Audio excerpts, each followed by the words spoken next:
Hidden deep within the ancient pages of wisdom lies a secret long veiled through centuries, awaiting those bold enough to seek and uncover it. It is not a mystical ritual, nor a formula reserved for the chosen few. It is the secret formula of Jesus, the key to unlocking the infinite treasure of healing, prosperity, and spiritual transformation. And this formula is not out there hidden in temples or rituals. It is inscribed within the very mind of man. What makes this secret so powerful is not its complexity, but its sheer simplicity, so simple that most overlook it. Jesus did not teach in lofty abstractions, but through imagery and direct words. Each parable, each affirmation was a formula for the operation of the universe.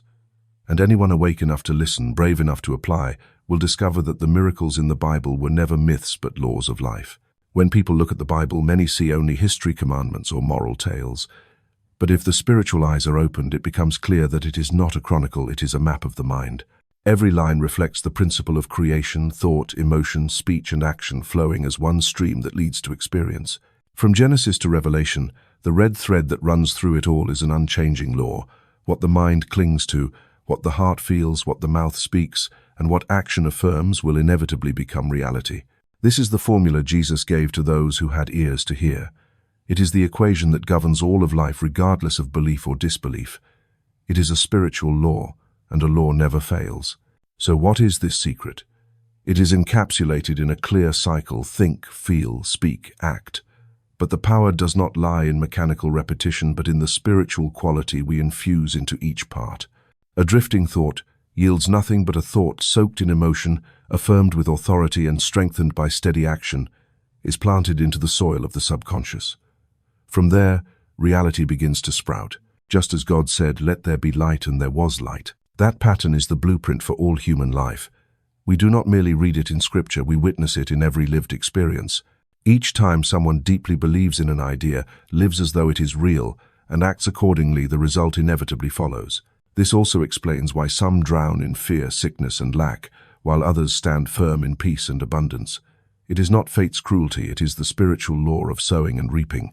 Whoever sows anxious thoughts, nourishes fearful emotions, speaks words of denial, and acts in doubt is planting seeds of lack. On the other hand, one who denies the power of darkness, affirms the truth of light, plants images of goodness, and acts as though good is already present, will reap a bountiful harvest. The law does not discriminate, it merely reflects what we place into it. The secret of Jesus does not lie in trembling pleas, but in authoritative affirmation. He never advised people to weep before God for mercy. Instead, he said, "Believe that you have received it, and it will be yours."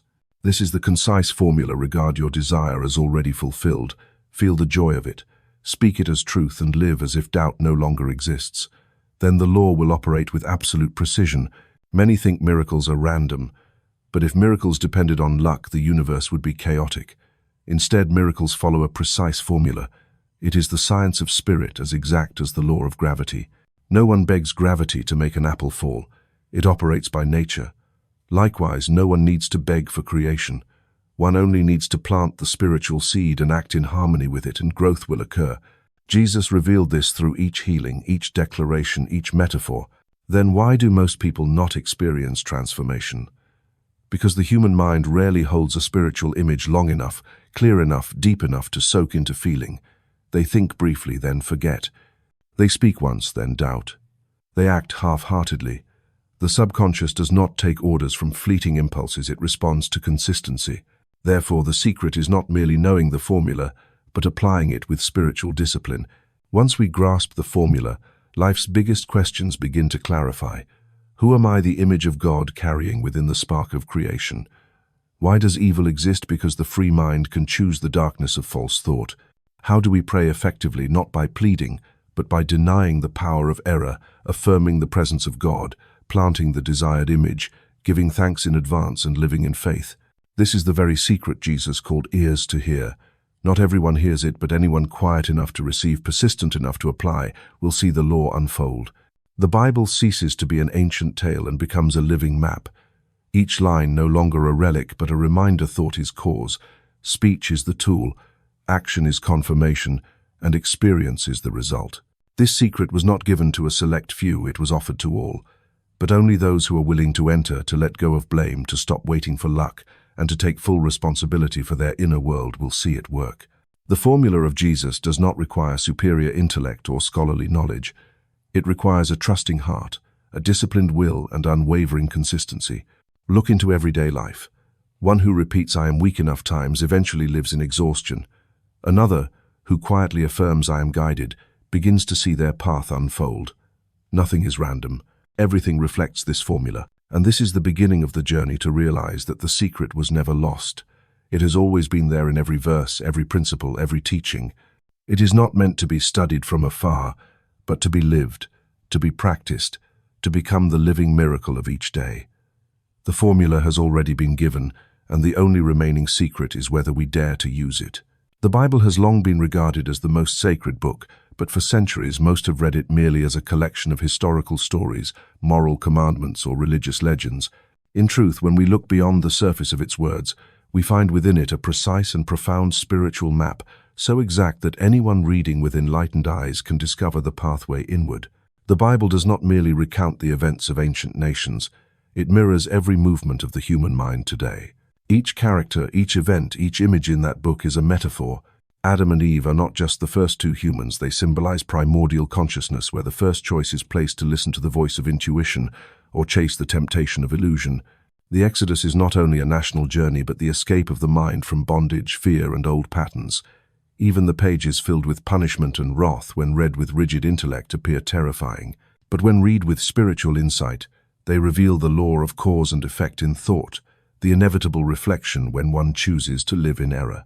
The Bible is a map of the mind because it does not stop at describing the outer world, it guides the operations within. Each line is a coordinate pointing the way. Each parable is a symbol leading into hidden treasure, and when we understand this method of reading, the veil of thousands of years suddenly falls away, revealing a radiant truth. Everything we need to recreate our lives has already been written down. Remember that every miracle in the Bible begins with thought and speech. In the beginning was the Word is not a poetic abstraction. It describes a fundamental principle. Thought initiates, affirmation gives it form, and action brings it into reality. From Genesis to Revelation, this principle never changes. Likewise, in your own life, every experience is the result of what has been conceived in your mind, affirmed through your words, and reinforced by your actions. Therefore, instead of reading the Bible as a stranger looking back on history, read it as though gazing into a mirror. When you see a battle, it's a metaphor for inner conflict. When you witness a miracle, it's a model of spiritual transformation. When you read about an enemy, it symbolizes limiting beliefs. And when you read about the Promised Land, it represents a new state of consciousness waiting to be claimed. The Bible seen through the lens of spirit is like a treasure map.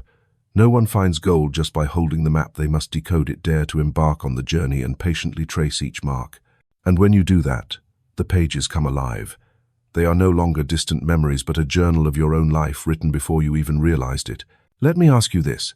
If the Bible is truly a map of the mind, are you ready to open it, not just with your eyes, but with your heart? Are you willing to let each word become more than a story, to become a roadmap for your own path? If you truly desire transformation, show me with a sign. Simply type "I'm ready," or even just the number 1. Because when you leave that confirmation, you not only show me your precious presence, but you show yourself that the journey has begun, that you've dared to take the first step. And that is the most important thing. In doing so, you are agreeing with yourself that it is time to move beyond old ways of reading, beyond limiting beliefs, to see the true picture. You are not just engaging with me, you are making a commitment to yourself. I will use this map. I will explore. I will be transformed. And trust me, that small act, a confirmation, a single number, is the first seed you plant in the soil of your spirit. Let me bring you back to the map. When Jesus said the kingdom of God is within you, he was not pointing to some distant realm. He was pointing to the mind where the map leads directly. All coordinates converge on that center. The real question is, do you have the patience to follow the map, or will you stand outside and complain that it's too hard to understand? In truth, the path is never hard. The challenge lies in consistency. The map has already been drawn. Deny darkness, affirm light. Reject illusion, cling to truth. Sow with thought, nurture with emotion, water with speech, and confirm with action. The journey always begins within before it radiates outward. And because of that, every story in the Bible carries 2 layers, the surface of history and the depth of spirit. The superficial reader stops at the surface. The true seeker dives deep. From today, read the Bible as though tracing your own map. When you see a desert, ask yourself, where in my mind is it barren? When you see the sea part, ask what barrier in my life is waiting to be opened. When you see a fortress collapse, ask what wall of limitation am I ready to let go of. When you see someone healed, ask what belief in me has become strong enough to release healing energy. This is how you turn the map into a living journey. And as you walk, you will realize that you are never merely a reader of scripture. You are the character, the story, the living proof of the spiritual formula at work. The Bible is a mirror, and the reader must be brave enough to see themselves. You are no longer the audience, you are the main character. Every choice you make is a new chapter. Every affirmation you declare is a verse of scripture being written anew. And when you look back, you will see the map never just led to the promised land. You are that promised land. Everything in life begins with an idea. No building ever arises without first being sketched in the mind of an architect. No music is written without a melody first playing in the imagination of a composer. And no life is ever formed without ideas, mental images being sown into the mind. An idea is the seed of all reality. It exists silently before it becomes sound or action. When an idea is held firmly and nourished by emotion, it begins to take root in the subconscious, and from there it activates the entire creative chain. The word is the second step. An idea may remain a faint shadow, but once spoken it gains form and is infused with life. Words are not merely tools of communication, they are instruments of creation. The Bible puts it plainly, life and death are in the power of the tongue. Therefore words are never meaningless. Each time we speak, we issue a command to the universe, inscribe a mold into the subconscious, and prepare for a corresponding experience. One who repeatedly affirms I can't will find life closing its doors. One who affirms I am being guided will see each step of the path unfold. Words define the boundaries of experience. But if ideas and words remain abstract, they are still only seeds lying dormant in the soil. They need confirmation. This comes through action. Action is not merely doing anything. It is taking steps consistent with the idea planted and the words spoken. If the mind believes in abundance but daily actions are filled with anxiety, fearful frugality and self-denial, that contradiction will cancel the seed. In contrast, if the thought sown is peace, the affirmation speaks peace, and even the smallest actions from one's gaze to one's reactions carry the breath of peace, then the result will naturally manifest. Action is the testimony of faith, the water that nourishes the seed to sprout. The result is the harvest of the preceding 3 steps, and the result never betrays the cause. If today's reality is chaotic, it clearly signals that the idea is impure, the words are inconsistent, and the actions are misaligned. But this is not a condemnation, it is an invitation. Because by looking at the result, we can trace the path backward to change the fruit, change the seed. And that seed always begins with an idea. This creative model is written in Genesis. In the beginning, God created the heavens and the earth. And God said, "Let there be light." And there was light. This sequence is not a mythical story, it is a spiritual blueprint. First, an idea is formed. Next, an affirmation is spoken. Then reality is transformed. And this blueprint repeats in every moment of human life. Anyone who has experienced how one encouraging word can change their entire day, or how a single spark of inspiration can open a new path, understands the power of this model. The idea opens the door, the word empowers the action, reinforces, and the result becomes proof. When you see someone transform their life, do not think it's random magic. Behind it lies a sequence of new ideas, new words, new actions, and thus a new result. One crucial thing to remember: this model works both ways, light and dark. Fearful thoughts, negative words, and uncertain actions will produce anxious and disappointing results. In contrast, clear ideas, confident affirmations, and steadfast actions will generate outcomes filled with light. The universe does not judge, does not favor, it simply reflects exactly what has been sown. A common question arises: why do I sometimes think positively, speak well, and yet the results don't come? Because a fleeting thought or a casual word lacks the power to penetrate deep into the subconscious. This model requires repetition, consistency, and alignment. A seed doesn't sprout after one day, it must be kept warm, watered, and tended. Likewise, an idea must be held firmly, an affirmation must be repeated with genuine feeling, and action must follow to prove one's faith. Only then does the subconscious accept the command and produce the result. Consider a simple example.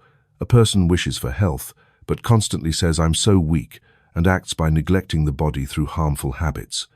The idea of wellness has been nullified by contrary words and actions, but someone who plants the idea of health, repeats vitality flows through me, and takes steps to care for their body, will inevitably experience restoration.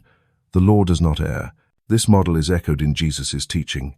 Whoever hears my words and puts them into practice is like a man who built his house on rock. Hearing the word is like receiving the idea. Putting into practice is action, and the house that stands firm is the result. Conversely, one who hears but does not act is like one who builds on sand. The result inevitably collapses. Idea, word, action. Result is not just theory. It is a sacred design, and each person is using it daily, whether consciously or not. No one escapes this model. You may complain about the result, but that only means the seed hasn't changed. You may blame life for being harsh, but in truth it is simply reflecting what you've planted in your mind. And when you realize this, you hold in your hand the ultimate power change, the idea change, the word change, the action, and the result will change. Look no further, your entire life is the proof. Every success you've had began with an idea you believed in, a word you told yourself, an action you dared to take. Every failure you've experienced also began with doubtful thoughts, words of denial, hesitant steps. Both followed the same path. The law never fails. Once you understand the creative model, you no longer live by chance. You can deliberately sow your seeds.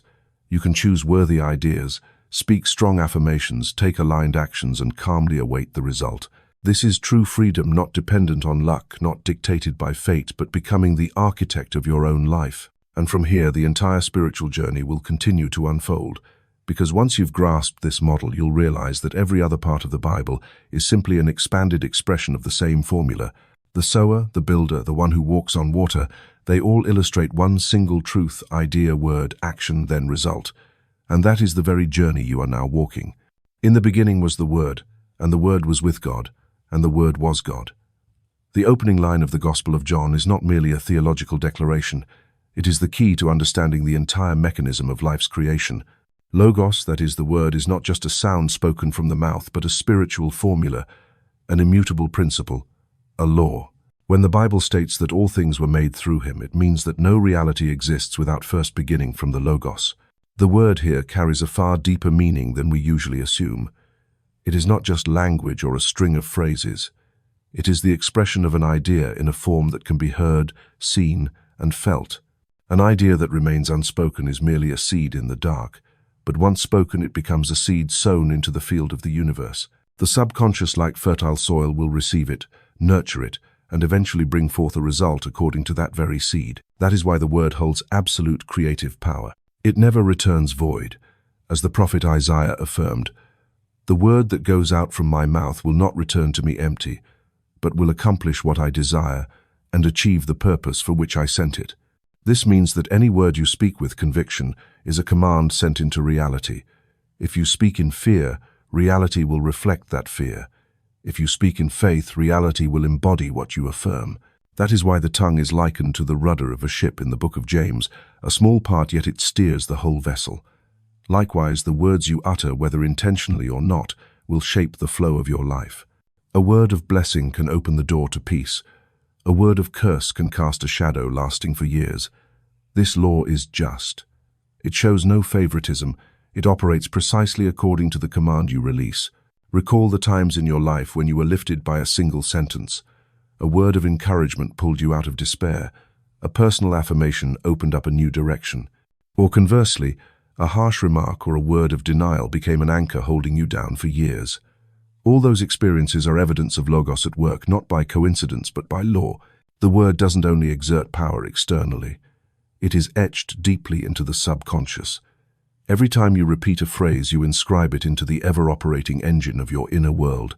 The subconscious does not discern right from wrong, true from false. It only receives and executes. If you continually say, "I'm useless," the subconscious will find every way to make that true. If you persistently affirm, "I am being guided," the subconscious will open paths for that guidance to appear. But why do so many still find their words ineffective? Because they speak one thing while feeling another. They affirm, "I am healthy," while filled with doubt and fear inside. That word carries no power of Logos. It's just an empty sound. For the word to become law, it must be accompanied by faith and corresponding emotion. When idea, speech, and feeling become one, that is when the law operates with precision unstoppable. Logos is not merely a tool for personal desires. It is also a channel for cooperating with the greater idea, the divine idea of life. When your words align with truth, they become conduits for sacred creation. When Jesus said, "Peace be still," and the wind and waves obeyed, it was not magic. It was the full authority of Logos, a word perfectly aligned with the law. This is also why the Bible so often emphasizes guarding the tongue, not due to moral strictness, but because it is the launch point of creation. Guard your heart above all else, for it is the wellspring of life. To guard the heart is to guard thought. To guard the mouth is to protect the creative fire from unconscious discharge. A careless word can unleash a chain of negative outcomes. A conscious word can change a destiny. To say the word is law also means you cannot escape the consequences of what you speak. Just as no one escapes gravity, no one escapes the law of Logos. Whether you believe it or not, the law still functions. This is not meant to instill fear, but to awaken awareness. From now on, you can choose to use your words as instruments of creation rather than destruction, to open paths instead of blocking them, to bless instead of curse. Look at society. Great movements, revolutions, and radical shifts in history all began with words. A speech ignited the spirit of an entire people. A slogan united millions. Logos, once spoken from a place of conviction and solid idea, can shake the world. And in personal life, the Logos that flows from you can shake your own reality. The key lies in consistency. The words you speak to others, the words you whisper to yourself, and the words you use in prayer must align. If your mouth says one thing, your heart thinks another, and your actions go a different way, the result will be chaos. But when all three are unified, thought, feeling, affirmation, then Logos operates like a powerful current, lighting up your entire reality. And the most important truth, Logos is never silent. Even when you are unaware, you are speaking the word in thought, in whispers, in your everyday phrases. The law is always working. The only question is, what are you using it to create? Faith or fear? Peace or disorder? Abundance or lack? Imagine a person who daily affirms, "I am guided. I live in peace." They repeat it. They feel it. They act in alignment. Gradually, peace spreads throughout their life. Then imagine another who daily complains, "My life is a mess." They speak in frustration, they dwell on problems, they act in discontent. And true to the law, chaos keeps finding them. Not by chance, but because Logos is operating. In the beginning was the Word. But Logos is not only in the beginning, it is present in every moment. Every statement, every affirmation, every thought coupled with emotion is a seed sown into the soil of the universe. And the universe, ever faithful, will return exactly the kind of fruit you've planted. This is not mystical, it is precise spiritual science. To recognize this is to hold a tremendous power in your hands. You no longer need to wait for a miracle or rely on external intervention. You only need awareness of the word to choose your thoughts carefully, speak your words mindfully, hold your affirmations steadily, and act in faith. Then Logos becomes the living law within you, and everything begins to change. Every transformation in life begins with two invisible yet powerful elements, words and mental images. A seemingly fleeting word can steer the mind and open up an entirely new reality. An image held tightly in the imagination can silently become the blueprint for one's entire experience. This is not an exaggeration, but a consistently operating law. Words are commands, and mental images are molds. When the two are combined, they create the entire landscape of life. Words are the bridge between thought and reality. Thoughts remain in silence, but once spoken, they are immediately engraved into the subconscious and simultaneously send out a vibration into space. There they are, like seeds falling into the soil, awaiting care to sprout. A simple statement like "I can't" can become an invisible chain binding you for years. On the other hand, an affirmation like "I can," repeated with conviction, can shatter barriers once thought impossible. Words do not merely describe, they create. They turn the invisible into the seed of the visible. But this power lies not only in what you say to others. The words you whisper to yourself have the deepest impact. The subconscious doesn't understand jokes. It receives every repeated phrase as a command. Someone who constantly tells themselves, "I'm weak, I'm not good enough," is unconsciously programming themselves to live below their potential. Meanwhile, someone who nurtures phrases like "I am wise, I am guided, I am worthy," is planting seeds for a corresponding reality to form. If words are commands, mental images are the blueprint. No architect builds a house without a drawing. Likewise, the mind does not construct an experience without an image. When you imagine a scenario, you are sketching a framework for the subconscious. Hold that image long enough, feel it as real, and the subconscious will accept it as reality and mobilize its full power to bring it into experience. This is why so many athletes visualize victory before entering a match, and somehow their bodies operate accordingly to fulfill that vision. Words and images cannot be separated. A strong affirmation without a supporting image quickly fades. A vague image without verbal reinforcement struggles to take root. When the two are united, their power becomes unstoppable. Imagine you affirm, "I am healthy." If you merely say it, the subconscious may doubt. But if you close your eyes, see yourself walking with strength, breathing with vitality, hearing the affirmation echo in your mind, then your nervous system, emotions, and energy respond in unison. That is when word and image merge into a creative force. Look at real life to see how this law operates. A person who constantly complains about lack usually paints difficult scenes in their mind while repeating words of frustration. As a result, they continue living in a cycle of scarcity. In contrast, someone who gives thanks even for the smallest things constantly sees themselves surrounded by completeness and speaks words of gratitude. And true to the law's operation, they make way for more blessings to arrive. Nothing is random.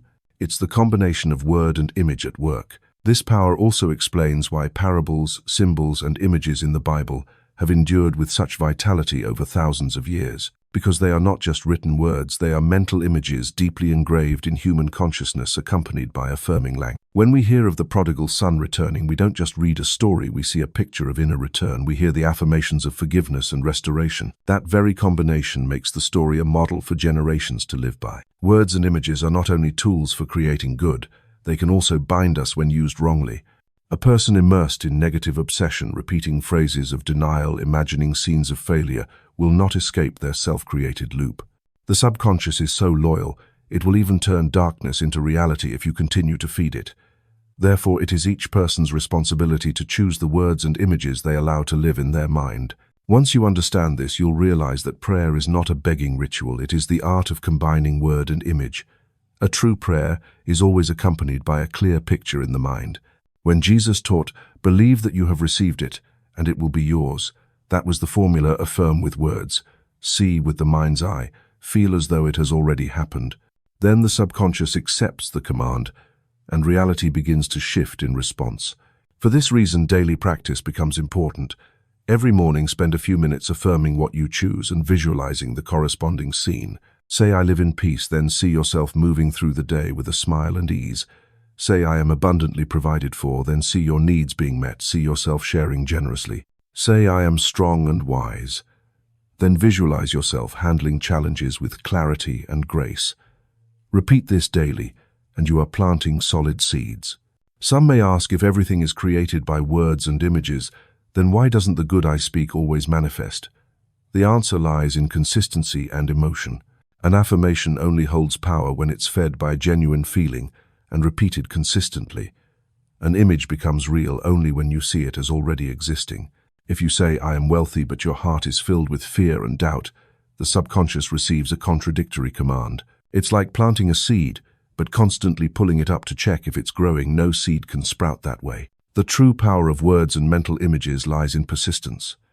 When you are consistent, when your words and images are in harmony, when your emotions and actions align, nothing can block the unfolding. This is not magic, it is law. The law does not err, delay, or discriminate. It simply waits for you to sow the right seed and nurture it the right way. From today on, pay attention to every word you speak and every image you hold in your mind. Regard every word as a command, every image as a design. If you want peace, don't speak of unrest or harbor chaotic images. If you desire abundance, don't utter words of denial or picture lack. Choose bright words. Nurture good images, because sooner or later they will become the reality you step into. Words and mental images are the power given to every person. It is not in the hands of others, nor dependent on circumstances. It is right there in your mouth, in your imagination.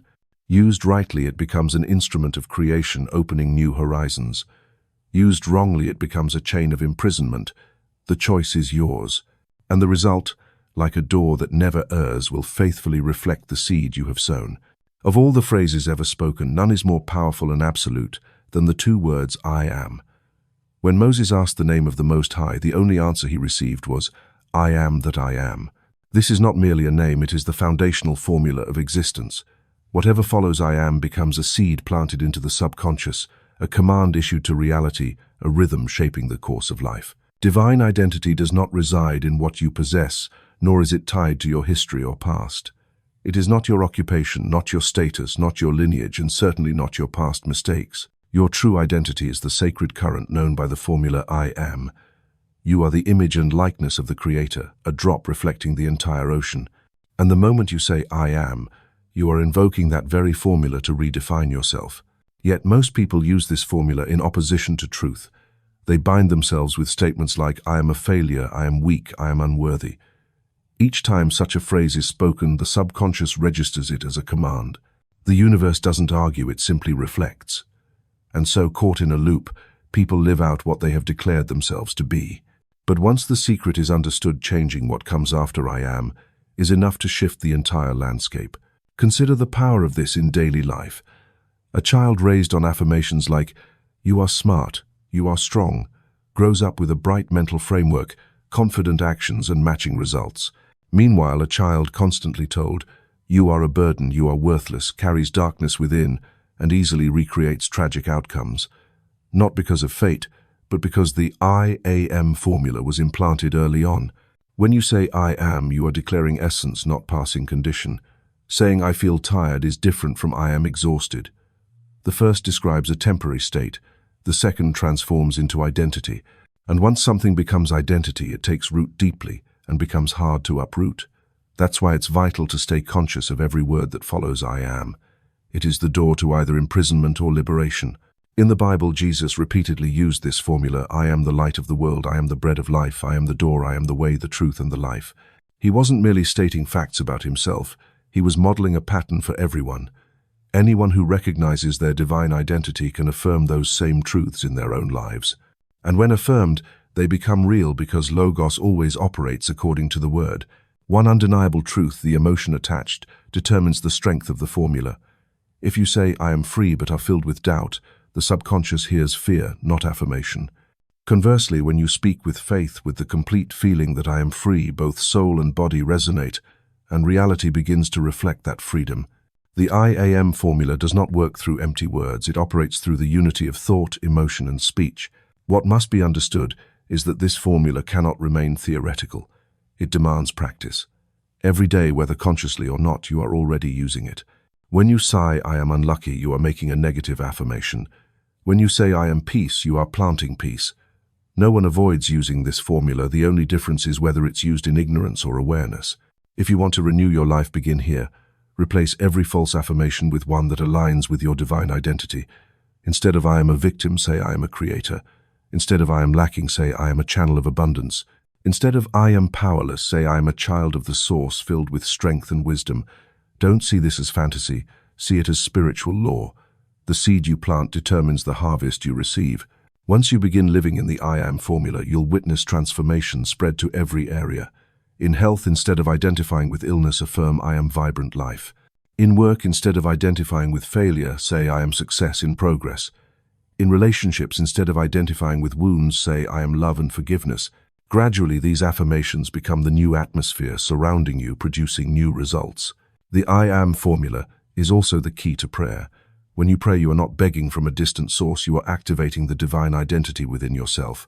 When you say, I am the light, you are awakening the flame within. When you say, I am wisdom, you are opening the door to intuitive guidance. When you say, I am peace, you are allowing the flow of serenity to surround you. Prayer is not persuasion, it is a reaffirmation of your inherent nature. Above all, this formula restores your freedom. No one defines you but you. No circumstance, no opinion from others can impose a lowly identity on you unless you speak, I am in agreement with it. Even memories, no matter how strong, cannot bind you once you choose to redefine yourself with a new formula. The past may tell your story, but only I am in the present defines who you are. From this point on, the choice is yours. You can continue repeating the old I am declarations that have imprisoned you, or begin a new sequence of I am statements that reflect your divine identity. The law is not biased, it only reflects. And when you speak with faith, I am light, I am love, I am life, the entire universe moves to affirm those words. I am is the doorway. Walk through it, and you step from limitation into limitlessness, from darkness into light, from forgetfulness into awareness. The I am formula is not a spell, it is the truth of who you are. Live by it, and you become a co-creator with the universe. And from this very moment, every word you speak after I am is the voice of the Creator speaking through you. There is an image that has lived in the human mind for generations, the prodigal son. He leaves his father's house, takes his inheritance, lives in reckless indulgence, and ends up lost in poverty and shame. But the story does not end there. The turning point comes when he comes to himself, remembers his true origin, and decides to return. The father does not punish him, does not demand atonement, but immediately embraces him, robes him in new garments, places a ring on his finger, and hosts a celebratory feast. Hidden behind this simple story lies a profound secret about identity and the spiritual journey of every soul. The prodigal son is a symbol of the mind when it forgets its divine identity. When we identify with the body, with history, with desires or ambitions, we move away from the inner home. We mistake freedom for indulgence and happiness for fleeting pleasure. But sooner or later, the absence of true identity reveals itself, leaving behind a void and suffering. Being far from home is not about physical distance, but about a state of consciousness that has wandered from the sacred center, from the eternal I Am. The miracle is that the path home is always open. No door is locked, no wall stands in the way. All it takes is a moment of awakening, a decision to return to your true identity, and the homecoming begins. The father in the parable does not require the son to endure punishment, for he represents the eternal law. The subconscious and the universe do not hold grudges. The instant you reclaim the truth, results appear. No matter how long you've been lost, the moment you return, you are clothed in new awareness, adorned with the ring of authority, and welcome to the feast of life. This story also reveals the nature of grace. People often think they must be worthy, must do something to atone for the past. But at the deepest level, all that's required is the return, and all is restored. Not because you've earned it, but because your true identity was never lost. The journey away was merely a dream. The return is awakening. The hidden treasure carries the same message. In another parable, Jesus says someone discovers a treasure buried in a field and immediately sells all he has to buy that field. The treasure represents your divine identity, the infinite source already within each of us. It is not far away, not tied to status or privilege, not something others can give. It has always been there, simply waiting to be discovered. And once seen, everything else loses its value. The man willingly gives up all he owns, knowing the treasure within surpasses it all. This treasure is buried not because someone hid it, but because layers of habit, memory, prejudice, and limiting beliefs have covered it. People live in roles, in masks, in personal histories, and forget that beneath it all burns an original light. They seek outwardly for fame, wealth, validation, but all of it is shadow. The true treasure lies in the quiet mind, where the affirmation I am resounds clearly. Notice the shared theme. Both the prodigal son and the man who found the treasure make a decisive choice. One chooses to return home, the other chooses to sell everything to buy the field. Both let go of the old to step into the new. You cannot cling to illusion and grasp truth at the same time. To reclaim divine identity, one must release narrow definitions. To possess the inner treasure, one must renounce attachment to temporary values. Reality proves this. The more tightly someone clings to title, status, or form, the farther they move from the treasure. The one who dares to set it all down and return to center finds a wealth that can never be lost. This is why many experience awakening in their darkest moments. When all external structures collapse, when there is nothing left to hold onto, they finally turn inward and discover the treasure that was there from the beginning. The return home and the discovery of the treasure are not two separate events, but twin metaphors expressing the same truth. One describes the journey from being lost to being reclaimed, the other from blindness to discovery. Both reveal that you do not need to search further, you only need to recognize. The house is still there. The treasure is still there. It has never disappeared. All you must do is decide to look to return and to claim it. So how do you live in that reality? Through daily awakening. By observing every role you play and reminding yourself, this is just a garment, not my identity. By repeating simple affirmations, I am a child of the source, I am the fullness of life. By choosing to release old beliefs like the man who sold all to buy the field. And most of all, by trusting that grace is always present. Any moment you choose to return, the arms are already open. When you come home, not only does your personal life change, but the way you see others transforms too. You no longer see them as merely lost, but as souls on their way home. You no longer see them as limited forms, but as treasures buried and waiting to be revealed. And when you see that, you become a living witness to the truth. Every soul carries light, only waiting to awaken and see it. The prodigal son and the hidden treasure are mirrors. They remind you that no wandering is permanent, no loss is final, No matter how far you've gone from home, how many nights you've walked in darkness, it takes only one moment of decision, and the light of restoration bursts forth. The treasure you've searched for in the world has been within you all along, and once you claim it, life will never be the same. The spiritual journey at its core is simply the journey of coming home and uncovering the hidden treasure. Not chasing something new, but returning to what already island. Not inventing identity, but recognizing it. Not pleading for blessings, but inheriting what has always been yours. And the moment you truly see this, your entire life will be enveloped in a truth both simple and radiant. You were never lost, you have only just awakened. Everything in life operates according to an infallible rhythm. You reap what you sow. This is not merely a moral philosophy or a lesson in ethical conduct. It is a spiritual law, precise, impartial, silently operating, yet unwavering. No one can plant bitter seeds and expect to harvest sweet flowers. No one can cultivate gloomy thoughts in the mind and expect a radiant life. Just as the kind of seed planted in the ground inevitably sprouts into its corresponding plant, so too will thoughts sown into the subconscious manifest as matching experiences. Observe nature. A farmer who sows rice never worries that corn will grow instead. They trust the law of sowing and reaping and the faithfulness of the land. Likewise, the human subconscious is an impartial field. It doesn't choose for you. It doesn't correct your mistakes. It simply returns what you plant. When you sow thoughts of peace, you reap harmonious experiences. When you sow resentment, you reap conflict. The law doesn't care whether you're aware or not. It operates according to the seeds sown. The absolute fairness of this law explains many things people often perceive as unjust. Why do the kind suffer while the corrupt seem to prosper? But if we look deeper, we see that nothing escapes the law. What you see today may be the fruit of a past season, even of a previous generation. A person may carry inherited habits, limiting beliefs absorbed from parents or society, seeds that were sown long ago. When the results finally bloom, they may seem random, but they are simply the inevitable flowering of what was planted. What matters most is that this law also opens the door to freedom. If everything comes from seeds, then simply by changing the seed, we can change the harvest. We don't have to wait for external circumstances to shift or for luck to arrive. All we need is to begin sowing new thoughts, new words, and new actions. A person who spent years sowing negativity, once they recognize the law and begin persistently sowing positive seeds, will gradually see results shift. At first, the old field may remain, and the bitter fruits may still appear. But if they do not give up, the land will soon be covered in new harvests. The parable of the sower illustrates this vividly. Some seeds fall by the roadside and are eaten by birds, representing shallow thoughts that are distracted before taking root. Some fall on rocky ground, sprouting quickly but withering away, symbolizing fleeting positive ideas that lack persistence. Others fall among thorns, strangled by worry, resentment, and envy.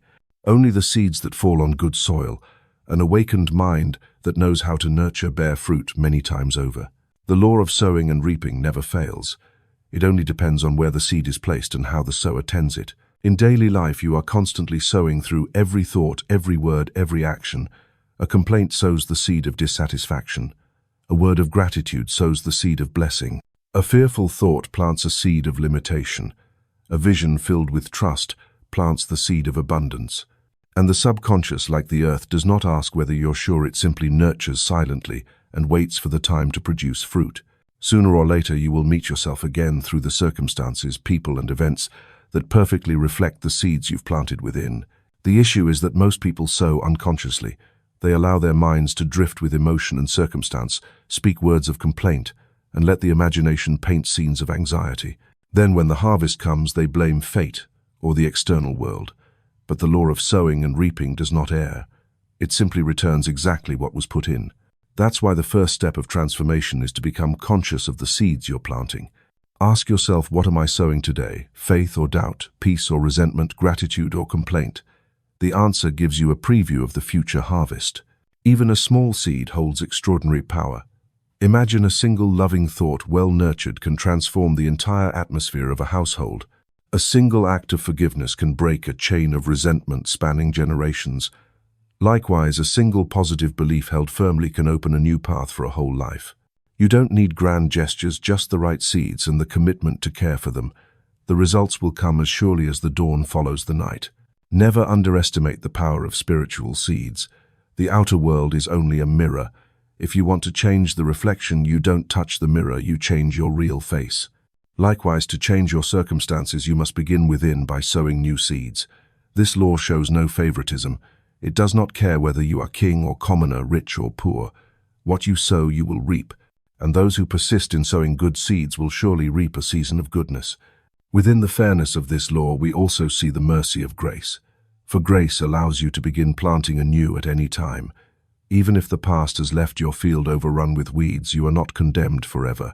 You can begin today with new thoughts, new words, new actions, and the very moment you sow a new seed, the process of change begins. No need to wait far into the future. In that very instant, a new atmosphere surrounds you, making way for new outcomes to emerge. Think of your mind as a garden. If you don't tend it, weeds will grow. If you don't choose intentionally, random seeds will be scattered. But if you stay aware, deliberately select your seeds and care for them daily, you will create a garden worth living in. And your life, like that garden, will become a place where others also feel peace, abundance, and love. The law of sowing and reaping doesn't apply only to personal destiny. It extends to communities and all of humanity. Collective thoughts, shared beliefs, repeated affirmations within society, all of these plant seeds into the collective mind. Wars begin from seeds of hatred. Peace begins from seeds of love. A new generation will harvest what the previous one sowed into the collective consciousness. Understanding this, the responsibility of each individual becomes even greater. Because the seed you plant not only shapes your life, it helps shape the world. And so living consciously means living as a wise sower, always aware of the seeds being planted patiently, nurturing them, not giving up when results don't come right away. Because fruit never appears immediately. It arrives in its time. And when it does, it will be of the same kind at the right moment. Sow faith, and you will reap strength. Sow love, and you will reap peace. Sow gratitude, and you will reap abundance. Not one seed is lost. All will flourish according to the unchanging law. From today, regard every thought, every word, every action as a sacred seed. Sow with awareness, nurture with faith, water with emotion, then wait with trust. For the law of sowing and reaping never errs. It is the perfect scale, the eternal justice, the sure path that leads you from today into tomorrow. And once you understand this, you will no longer ask why your life is the way it is. You will begin sowing what you truly want to reap. The parable of the sower is not merely a moral story. It is a mirror reflecting the four states of human consciousness. The sower is you and me, anyone who each day sows thoughts, words, and actions into the invisible soil of the subconscious. The story reveals that not every seed bears fruit. It all depends on the soil, that is the state of mind into which the seed is sown. By understanding these four states, you will clearly see why some people thrive while others remain stuck, and how to prepare your own fertile ground. The first seed falls by the roadside. Birds come and eat it. This symbolizes the shallow, superficial mind. People in this state hear a truth, read an affirmation, catch a glimpse of light, but immediately allow distraction, doubt, or external pressure to sweep it away. Like a seed that never even touches the soil, a beautiful idea is lost before it can take root. The fault is not with the truth, but with a lack of awareness to retain it. This is the state of a soul living on the surface, easily blown away by any wind. The second seed falls on rocky ground. It sprouts quickly but lacks roots, so when the sun rises, it withers. This is the mind that is momentarily enthusiastic. Upon hearing a teaching, they feel moved, excited, seemingly ready to change their life. But lacking depth and perseverance, they abandon the path at the first sign of hardship. Their mind is shallow soil, lively on the surface, but with no foundation. This is the tragedy of those who start many times but never finish because they lack true roots in faith and patience. The third seed falls among thorns. It grows, but the thorns choke it. This represents a mind full of worry, resentment, desire, and fear. A seed of truth may be sown, but the inner environment is so filled with contradictions that its life is suffocated. People in this state may understand the truth, may even affirm good things, yet they also nurture envy, anger, and doubt. They live in inner conflict, and as a result, the seed never bears fruit. The thorns symbolize limiting beliefs, negative habits, and unpurified emotions. The fourth seed falls on good soil. It grows, takes root, and yields 30, 60, even 100-fold. This is the awakened mind, open, steadfast, and nurturing. People in this state don't just hear the truth, they retain it, reflect on it, feel it, affirm it, and act consistently. They clear the thorns through forgiveness, remove the stones with perseverance, and protect the soil from birds through focus. Thus, the seed of truth has all it needs to flourish. This is the soil of the prepared soul, where every affirmation becomes reality. This parable is not about dividing people into four fixed groups. It is a light that shows us that all four soils exist within each of us. At times we are superficial, letting the truth slip away. At times we're briefly enthusiastic, then give up. At times we allow worry and anger to choke the seed. But there are also moments when we nurture rightly and witness great results. The issue is not the seed, but how we prepare and care for the soil of our mind. So the question arises, how do we turn barren soil into good soil? The first step is to become conscious of distractions. When a good idea flashes into your mind, capture it, write it down, repeat it, so that it's not stolen by the birds. Next, deepen the foundation of belief. Don't let it rest on fleeting emotion. Practice regularly. Turn affirmations into habits so the seed can grow true roots. Then pull out the thorns, release anger, forgive abandoned negative habits. The mind will gradually become cleaner, more open, and the seed of truth will have space to grow. Don't expect that one sowing is enough. Just like a farmer must be patient, the spiritual sower must tend continually. Remember that no seed is ever lost, but only the ones properly cared for will bloom. Don't be discouraged if results are slow. Harvests take time. Sow daily, and you will one day witness a plentiful yield beyond expectation. The parable of the sower reminds us that life is not a game of chance.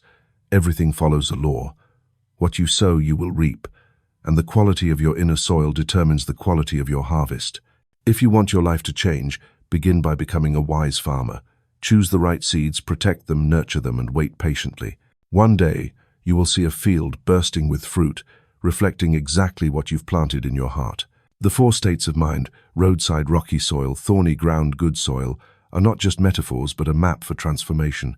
Each time you choose to hold on to a good thought instead of letting it slip away, you turn a patch of roadside into fertile land. Each time you persist one more day, instead of quitting, you clear away the rocks. Each time you forgive and release anger, you are pulling out thorns. Little by little, the entire field of the mind becomes rich and alive. This is the greatest work of life, tending the garden of the soul. When the mind becomes good soil, not only will you reap results for yourself, others will benefit as well. For the fruits of love, peace, wisdom, and abundance always spread and nourish the community. A fertile mind can become a shared field, sowing inspiration and blessing to all who encounter it. And that is the highest purpose of understanding and practicing this parable, not just to transform yourself, but to help transform the world. There is a great secret that many have yet to realize. The more you resist, the more you empower what you seek to eliminate. The more you focus on evil, on wrong, on negativity, the more energy you feed it to exist in your life. This is a core spiritual principle. Whatever you give your attention to will be nourished. Resistance does not destroy, it strengthens. That is why the key lies in denial and affirmation, not in a tiring battle against what you do not desire. Denial is not self-deception, nor is it blindfolding yourself to reality. Denial is a conscious act of stripping power from illusion. When faced with fear, instead of analyzing it, arguing with it, or trying to suppress it, you simply affirm inwardly, "This has no power over me." Fear is but an illusion. It is like darkness in a room. You cannot strike darkness with a stick. You only need to turn on the light. Light appears, darkness disappears. Affirmation is turning on the light. It is the act of declaring divine truth, acknowledging the presence of goodness, affirming the power of love, peace, health, and abundance. When you deny the false and affirm the true, you stop feeding the illusion and begin to resonate with divine reality. You are no longer running, no longer a weary warrior, but a collaborator with the law. Some may ask, but if I don't resist, doesn't that make me weak? In truth, there is nothing more powerful than a mind that knows how to deny and affirm in the right way. Resistance is allowing the illusion to drag you into its quicksand. Denial is cutting the cords. Affirmation is stepping onto solid ground. When Jesus said, "Do not resist evil," it was not a call for passive submission. It was an invitation to use a higher spiritual law. Resistance creates an opponent for you to fight. Non-resistance means there is no opponent, because you have withdrawn your recognition. Take a simple example. When you worry, you might spend hours arguing in your head, trying to reason your way to calm, or forcing yourself to think positively. Yet the worry often returns stronger than before. Instead, deny, "This worry has no power over me." Then affirm, "The peace of the source surrounds my mind." Silently repeat it, and you'll notice a shift. The mental storm settles, your breath softens, This is not imagination, it is spiritual law in motion. Denial and affirmation are two sides of the same coin. If you only deny, you may fall into emptiness, vulnerable to being filled by something else. If you only affirm, you may unknowingly leave old roots untouched. But when both work together, you remove the false and establish the true, like clearing weeds before planting new seeds. If you only clear but do not sow, weeds return. If you sow on thorny ground, the seeds are choked. But if you clear and then plant, you will reap an abundant harvest. Each day brings countless opportunities to practice. When a judgmental thought arises, deny judgment is not mine. Then affirm, I see others in the light of truth. When anxiety stirs, deny, anxiety has no place within me. Then affirm, I am safe in divine love. When illness shows up, deny, this illness holds no ultimate power over my life. Then affirm, divine vitality flows through every cell. It must be emphasized, denial is not pretending a condition doesn't exist. You don't need to say this pain isn't real when your body is clearly hurting. That only confuses the mind. Instead, deny that the pain has ultimate authority, deny its permanence. Then affirm that life itself is the fundamental reality. This is the difference between avoidance and spiritual denial. Avoidance is self-deception. Spiritual denial is looking directly at a phenomenon and declaring it has no sovereign power. With consistent practice, you will begin to recognize the extraordinary power of this technique. Negative emotions no longer imprison you. Old memories no longer bind you. Future fears no longer intimidate you. Because each time they arise, you don't fight them, nor do you flee.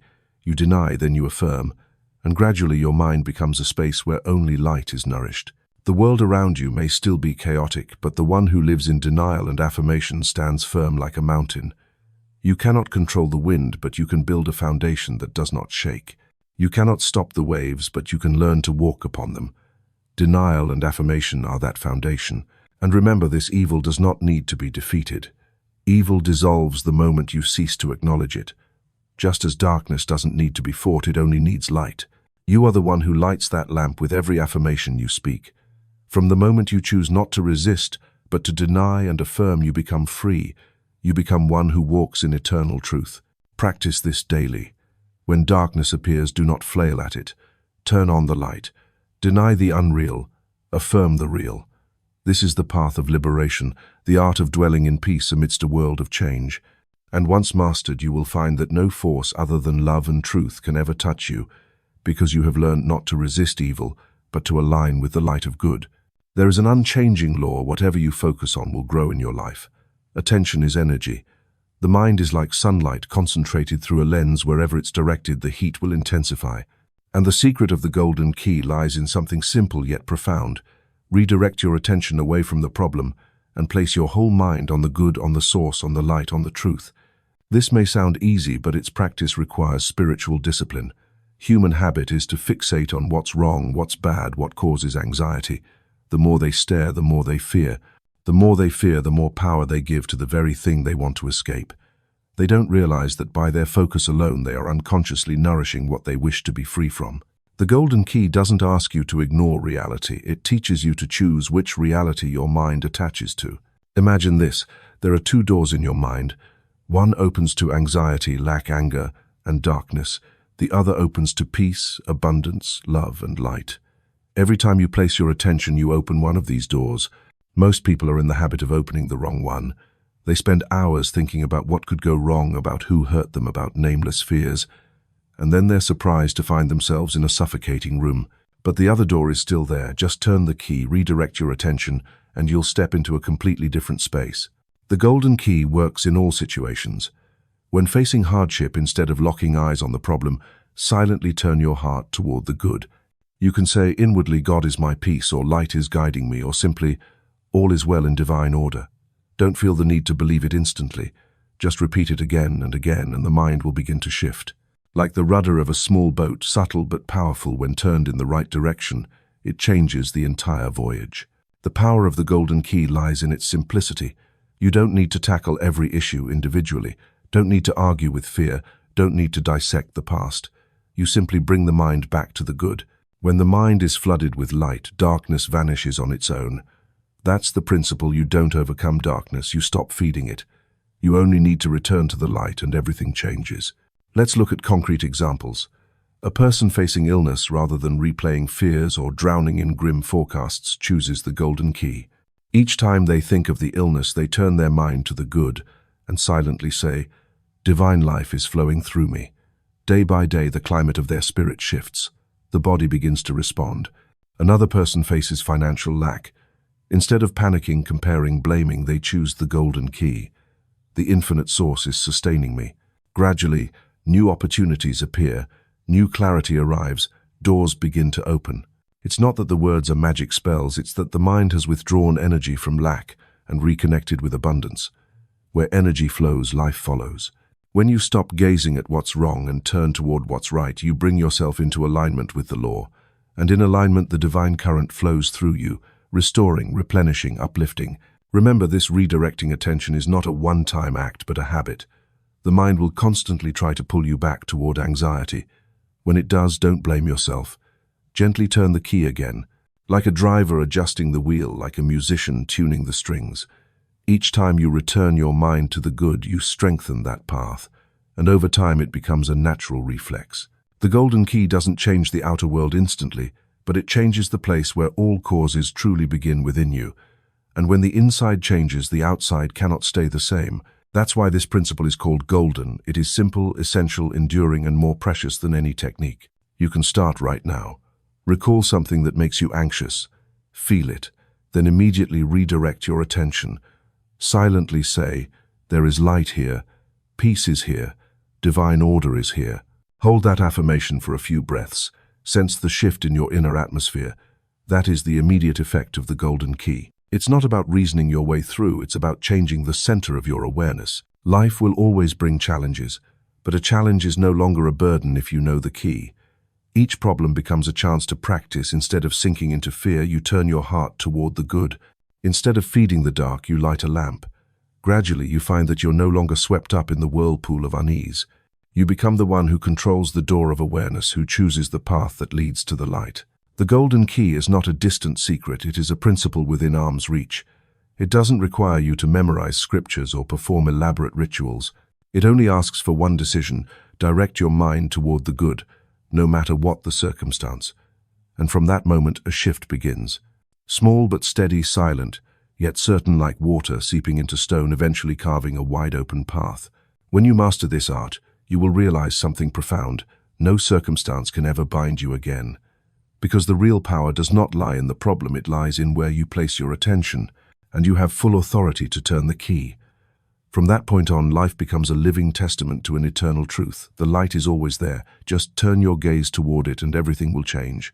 Nothing appears in life without first passing through the silent corridor of imagination. Every creation, every achievement, every suffering or peace begins with an image engraved deep within the mind. Imagination is not a child's game, nor is it a fantasy. It is a sacred tool, the mold of experience where the invisible becomes visible, where ideas crystallize into reality. The problem is that people are so used to using imagination unconsciously. They imagine failure, illness, loss, and call it worry. They imagine betrayal, hurt, separation, and call it caution.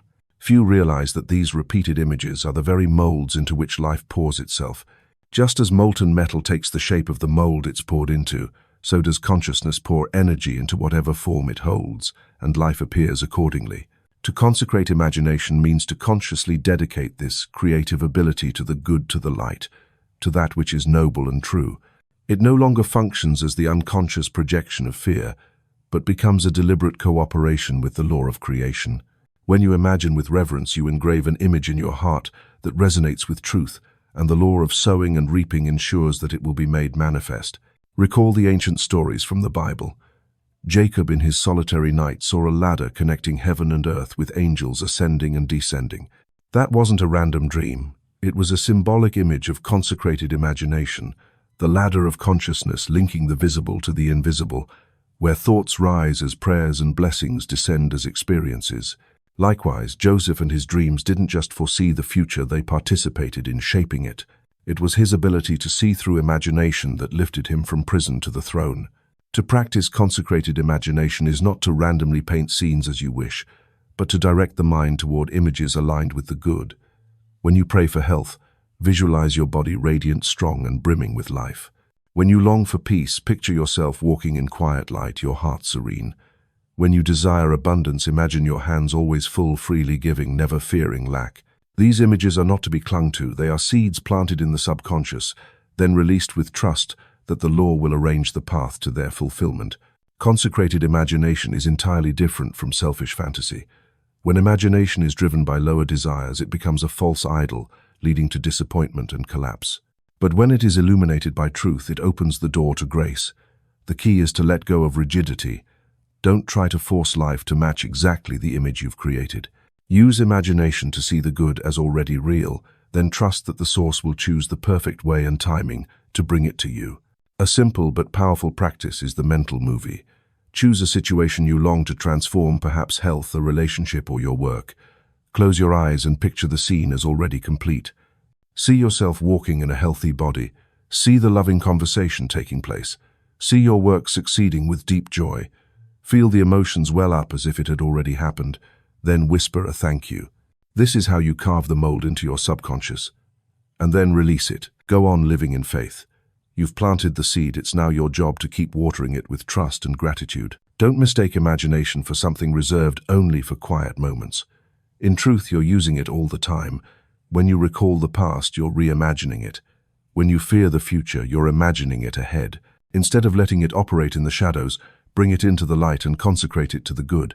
Each time the mind begins to paint a negative scene, interrupt that stream and replace it with a new image. At first it may feel forced, but with time the mind will grow used to the new path.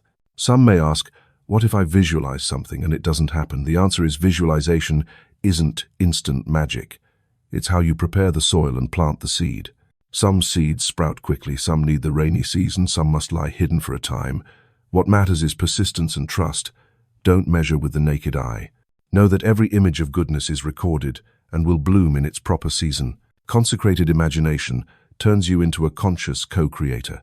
You are no longer dragged around by unconscious images, but deliberately choose the scenes from which life is built. When all your energy flows into images of clarity and light, you will see changes not just in circumstances, but in your own temperament, attitude, and gaze. You become lighter, steadier, full of hope, and that alone is proof that the law is working. Remember, every great thing once existed as an image in someone's imagination. The house you live in, the bridge, you cross the song that moves you, they all once lived in a mind before becoming real. If the visible world can be born from mental images, why would you doubt that your own life is being shaped by the pictures you nurture each day? From today, see imagination as your inner altar. Don't let that altar be cluttered with negative scenes. Illuminate it with visions of light, love, and peace. See every time you visualize a beautiful outcome as a living prayer, and trust that no prayer goes unanswered, for the law of sowing and reaping always returns according to the nature of the seed you plant with your imagination. Consecrated imagination doesn't just change your personal experience, it contributes to collective transformation. When many people visualize peace, justice, and shared prosperity, they are jointly building the mold for a new world. No need for loud slogans, just focused images held with trust, and the law will bring it into reality. In this way, each mind becomes a piece of the greater work recreating the world from within. So begin today. Choose an image. Consecrate your imagination to the good. Hold it with gratitude.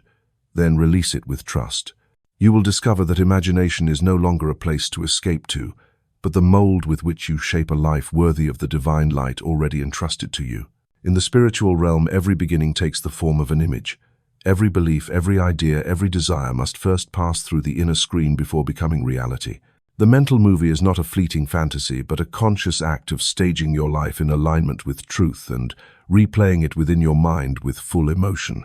It is a tool for planting seeds into the subconscious, where the law of sowing and reaping quietly operates, and also a path through which you learn the highest art, surrendering to divine will. Imagine that you want to live in health. Instead of praying anxiously, you sit still, close your eyes, and watch a mental movie. In this movie, you see yourself walking strong, breathing deeply with radiant eyes and a confident voice. You don't merely observe the scene, you merge with it. Feel the vitality pulsing through your body. You let that sensation become so vivid that your entire being reacts as if it were already true. When you open your eyes, you know you've just planted a powerful seed. This isn't illusion, it's a conscious collaboration with spiritual law. The most important aspect of a mental movie doesn't lie in the scene construction technique, but in the accompanying emotion. The image is merely a frame. Emotion is the substance poured into that mold. If you watch the movie with doubt, it remains fantasy. But if you watch it with faith and gratitude, the subconscious records it as a creative command. And according to the law, what is sown with faith and feeling will blossom in reality. However, there's a great trap attachment to outcomes. Many people practice mental movies but fall into the trap of excessive control. They want the scene to unfold exactly as imagined at the precise time they choose in the exact way they expect. And when that doesn't happen, they become disappointed, even lose faith. This is when the art of surrendering to divine will becomes the key. Surrendering to divine will does not mean passivity or resignation. It is the highest intelligence, the act of offering what you've envisioned to the infinite wisdom, trusting it to arrange things in the best way. You project the movie in your mind, you feel it, you plant the seed, and then you release it, letting the law and the source handle the rest. You stop obsessing over when, where, or how. You know that once truth is sown, it must be reaped, but the harvest belongs to divine timing, and the way it manifests often far surpasses the limited reasoning of man. This art frees you from tension, because when you're still trying to control you, live in fear that if you don't grip tightly, the result will disappear. But once you let go, you realize the seed planted in soil doesn't need to be dug up daily to check if it's growing. It will sprout in season. Your job is to keep tending the mental climate with faith, gratitude, and peace. There's a truth worth repeating. The mental movie is not a tool to manipulate the outer world, but a method to restructure the inner self. When the inner self changes, the external world must reflect that change. You don't need to control others or force events to happen, just change the movie you're projecting to yourself. Life on the outside is merely a wide screen playing back the film you're running inside. Practicing the mental movie and surrendering to divine will lead you to a very special state: freedom. Freedom from the anxiety of having to plan every scenario. Freedom from the obsession with the future. Freedom from being enslaved by results. You know you've planted the right seed, and you trust in the harvest. It's a state of serenity where you're both an active creator and a being resting in the arms of infinite wisdom. Try a simple exercise. Before going to sleep, choose one thing you desire. Don't pick something overly complex, just one clear scene. For example, see yourself smiling in the morning, full of energy, welcoming the new day. Close your eyes and replay that movie several times, accompanied by gratitude. Then fall asleep in the knowing that it has already happened. The next morning you'll notice a difference. This is the power of planting a seed in the subconscious, where it silently works through the night. Repeat this process across different areas of your life: work, relationships, health, peace. But after each mental movie, surrender. Don't wake up and immediately check for results. Don't grow impatient to see if the seed has sprouted. Let divine will operate, and you'll be amazed how the results arrive in ways you never imagined. Many have shared that it was exactly when they stopped clinging that what they longed for appeared. It was exactly when they ceased striving that the miracle unfolded. This isn't irony, it's a law. When the mind no longer emits signals of tension, it opens to receive signals of grace. The mental movie plants the seed, and the art of surrendering to divine will is the fertile soil in which it grows. One side is conscious action, the other is absolute trust. Combine the two, and you enter the creative flow unhindered by resistance. Picture your life as a garden. Every mental movie is a seed you sow. If you plant and then keep digging it up to check, the seed dies early. But if you plant with trust, nourish the soil with gratitude, water it with faith, and warm it with peace, one day a green shoot will emerge. That is the image of the art of surrendering to divine will. Sow and trust in vision, and release, act and let go. When you understand this, you'll no longer ask, will what I want come true? The right question is, am I sowing the right seed? Am I projecting the right movie? Do I trust enough to let go? Because the answer is always yes, if your practice is true. The law does not show favoritism. Divine will does not break promises. The only question is whether you have the patience to live in trust and gratitude until the day of harvest. The mental movie and the art of surrendering to divine will are the wings that carry you beyond all limitation. One is the creative power of the mind. The other is the assurance of infinite wisdom. When these two merge, nothing can stop the blossoming of a life filled with wholeness, peace, and inner radiance. Everything in the spiritual life operates around a simple yet decisive principle: you do not receive what you say you want. You only receive what you truly expect.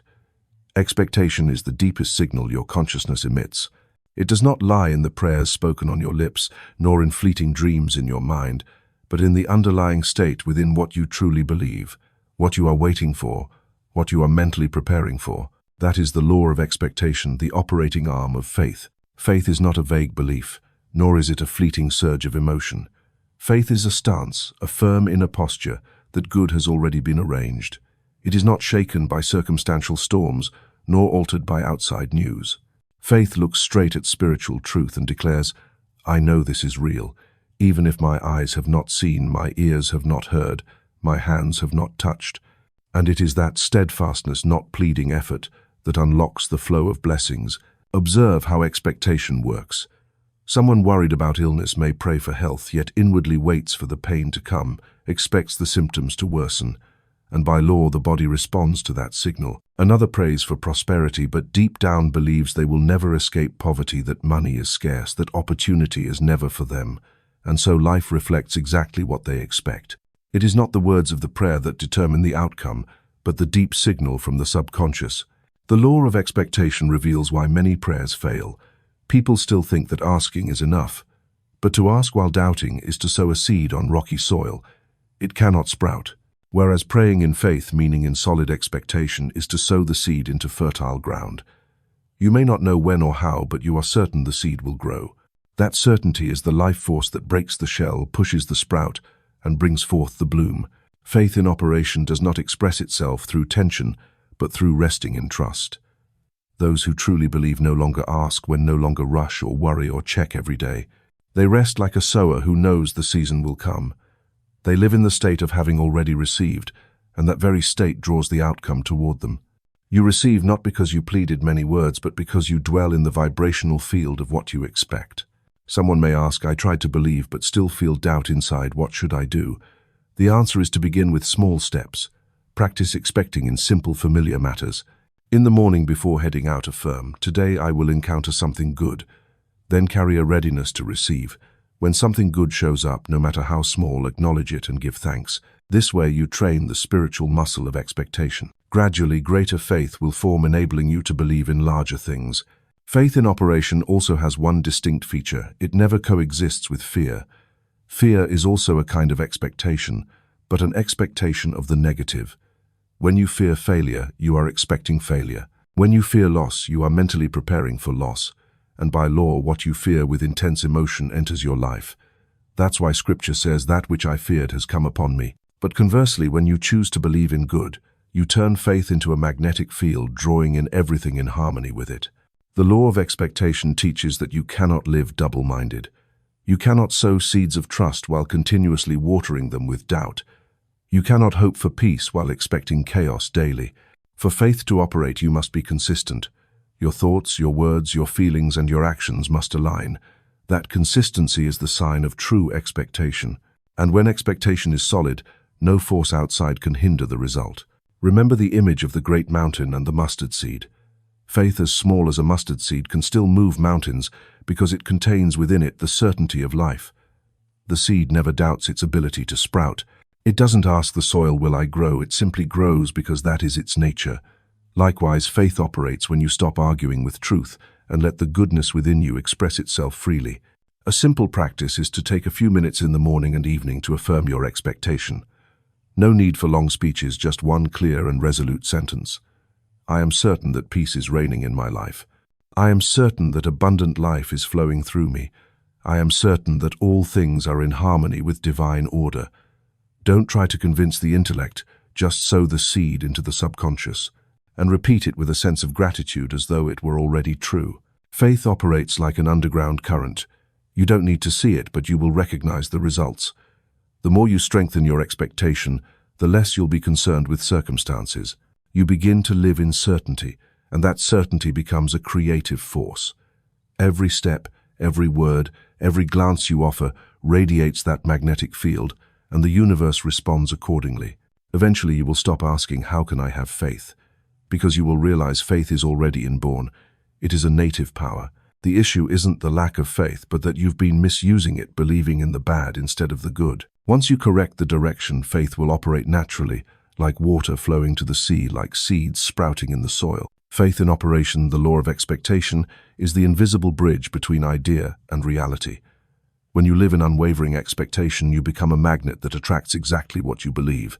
And in that moment, life is no longer a string of random events, but a clear outcome of your cooperation with the sacred law that has been operating since the beginning. There is a principle deeply engraved in Scripture, simple yet powerful enough to transform an entire life. When you pray, believe that you have received it, and it will be yours. This is not merely a moral teaching, but a formula of spiritual science. For prayer is not endless rambling before God, nor is it a desperate plea born of fear, but an act of aligning the mind with truth so that the creative law can automatically do the rest. The difference between scientific prayer and traditional prayer lies in the inner attitude. Most people pray from a position of lack. They speak more about the problem than the solution. They lament the loss more than affirm wholeness. In doing so, they are merely sowing more seeds of lack into the subconscious. And the law does not distinguish between complaints and affirmations. It simply causes the seed to grow. The result is that the more they pray, the more they feel trapped in the same circumstances. Scientific prayer begins with a radical shift, no longer focusing on what is wrong but on what is right. Not begging like the starving, but affirming like one who has inherited. Not repeating words about darkness, but proclaiming the light. For scientific prayer is not about trying to move God, but about moving the mind into alignment with the law. And when the mind is aligned, everything outside must transform. Imagine someone facing illness. If they pray out of fear, they will repeat the words sickness and healing in their mind. But if they practice scientific prayer, they will affirm, divine life is flowing through every cell of my being. I have received perfect health. Here they are not speaking from longing, but from confirmation. The feeling of gratitude, relief, and certainty that accompanies the statement is the electric current that delivers the seed into the subconscious. From there, the body begins to respond according to the new order. The formula of scientific prayer has 4 clear steps. First, deny the power of the false. Anything contrary to good is but a shadow. Second, affirm the presence of good. Focus on the divine source as the only cause. Third, visualize and feel the result as already real. Let the subconscious believe it has already happened. Fourth, live in gratitude and release the timing and method to divine will. The principle believe that you have received does not call people to pretend, but invites them to step into the vibrational level of goodness the moment they pray. When you believe you have received, you live as though it already belongs to you. You think, speak, and act in the light of that outcome. This consistency is what causes the law to respond. The law does not answer longing, it answers belief. A clear example is found in everyday life. A child, knowing their parents have promised a gift, believes it fully and lives in the joy as if the gift were already in hand. The child does not doubt, does not check every hour. They simply know it is real. That joy is the model for scientific prayer. Adults do the opposite. They pray and then worry, affirm and then doubt, sow the seed and then dig it up to check. And the result is that the seed never gets the chance to sprout. Scientific prayer requires consistency. One affirmation may plant the seed, but repetition nurtures it. This does not mean mechanical repetition, but nurturing the feeling that matches the affirmation. Each time you repeat it, let the certainty deepen, let the gratitude grow fuller. This is how the seed is watered, and when the time comes, nothing can stop it from sprouting. Many confuse scientific prayer with forcing oneself to believe. But faith is not strain. Faith is resting in conviction. When you believe that you have received, you lay down the burden. You stop searching for outer signs, stop counting the days, stop waiting for a miracle. You become serene because you know the harvest is already appointed. This is a deep inner peace, and that peace itself is the proof that you have prayed correctly. It must also be emphasized that scientific prayer does not eliminate action. It transforms the quality of action. When the mind believes it has received, actions become confident, wise, and timely. You no longer act in panic, but in guidance. Every step seems orchestrated to match the vision you have affirmed.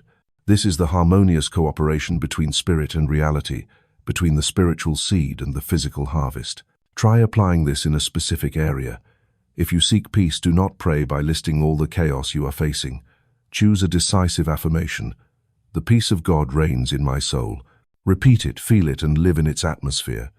Even when the world around you is still chaotic, maintain the state of having received peace. One day the external will change, for it cannot help but reflect the state you sustain within. Scientific prayer is the direct bridge between the mind and the law. It does not beg, bargain, or doubt. It declares, affirms, and aligns, and once alignment is established, nothing can prevent the result. For everything already exists in the invisible realm, simply waiting for consciousness to become strong enough to open the door and let it pour out. The principle "believe that you have received" is the ultimate secret behind every effective prayer. It teaches you to live in the present with the posture of one who has not one who lacks. And that posture completely transforms the magnetic field around you, so that the law brings exactly what you have affirmed. From today on, let your prayers no longer be pleadings but declarations. Affirm the truth, feel it, give thanks for it, and surrender into the certainty that it is already real. When you pray like this, you will see the impossible become possible, closed doors suddenly open, and life respond with the gifts you have believed you have already received. Forgiveness is not a random choice, nor is it an act of weakness. Forgiveness is the principle of spiritual hygiene, a method for maintaining a clean, unobstructed flow, so that grace and blessings can circulate freely throughout one's life. Holding on to hatred, resentment, or guilt is like keeping garbage inside the house of consciousness. The stench will spread everywhere, leaving no space for goodness to enter. Forgiveness is sweeping, cleansing, opening the windows to let light in. When you do not forgive, you do not bind others, you bind yourself. The mind becomes a prison in which you lock yourself with invisible chains, dark memories, trapped emotions, old stories played over and over again. That is why many people pray and receive nothing, because their channels for receiving grace have been blocked by the thick dust of resentment. Forgiveness is the key that unlocks and liberates the self, so the spiritual flow can be restored. Consider the image of the year of Jubilee in the Bible. Every 50 years, all debts were cancelled, land returned to original owners, and slaves were set free. This was not merely a social law, it was a symbol of spiritual hygiene. Humans need seasons of renewal, the courage to cancel accumulated spiritual debts, grudges not yet released, wrongs not yet forgiven, wounds not yet healed. Forgiveness is the inner jubilee where you return freedom to your own soul. Some might ask, does forgiveness mean excusing wrongdoing? Does it mean denying the pain others have caused? The answer is no. Forgiveness is not justification for wrongful actions, nor is it forgetting the wound. Forgiveness is placing truth in its rightful place. The mistake belongs to the past, while the present is where life flows. Forgiveness is choosing not to let the past define you, and not to allow pain to linger in the present. Every time you think of someone who hurt you, and bitterness still rises in your heart, it means you're still holding them in the prison of memory. But the truth is, you are the one guarding that prison. Forgiveness is dropping the keys, opening the door so both of you can walk out. By releasing them, you also release yourself. By releasing the past mistake, you give the present a new chance to bloom. Forgiveness is not only for others, it is also for yourself. So many live burdened by guilt over past mistakes, over the things they should have done differently. But remember, condemning yourself does not change the past, it only wastes the present. Forgiving yourself means acknowledging that you've learned the lesson and you deserve to begin again with a light heart. Without self-forgiveness, true peace is impossible. Forgiveness must be practiced like a daily discipline, just like personal hygiene. You can't say, "I bathed once, that's enough for a lifetime." You have to bathe every day. Likewise, the mind is exposed daily to friction, misunderstanding, and small wounds. If not cleansed, they accumulate into toxic lumps. Forgiveness is the soul's cleansing bath. Each night before sleep, ask yourself, am I holding on to anything today that weighs on my soul? If so, let it go. Say softly, "I forgive you. I forgive myself, and I return freedom to my soul." Prayer is a powerful tool for practicing forgiveness. You can visualize the person who hurt you standing before you, then surround them in light. Say silently, "I see the light in you. I return you to your truth. I release all resentment." Even if emotions don't follow immediately, that spiritual act plants a seed. Repeating it will gradually wash away emotions, weaken the memory's grip, and set you free. Forgiveness doesn't change the past, but it changes the future. When the mind is no longer chained, creative energy is released. You begin to see new opportunities, new paths, new doors opening. You realize that forgiveness is not a gift to others, it is a gift you give yourself. Forgiveness is one of the most liberating acts a person can make. Those who know how to forgive carry a special lightness. Their eyes shine, their steps are steady, and their presence radiates peace because they no longer carry the burdens of past seasons. They enter the present as those who have been set free. This is the sweetest fruit of forgiveness freedom. If the year of Jubilee was a cyclical event in ancient societies in spirit, you can declare your Jubilee at any time. You don't need to wait for the 50th year. Any day can be a day of forgiveness. Any moment can be a moment of release. You only need to choose. You only need to dare to let go. You only need to allow grace to work through you. Remember, holding on to hatred is choosing to carry more burden. Forgiveness is choosing to become lighter.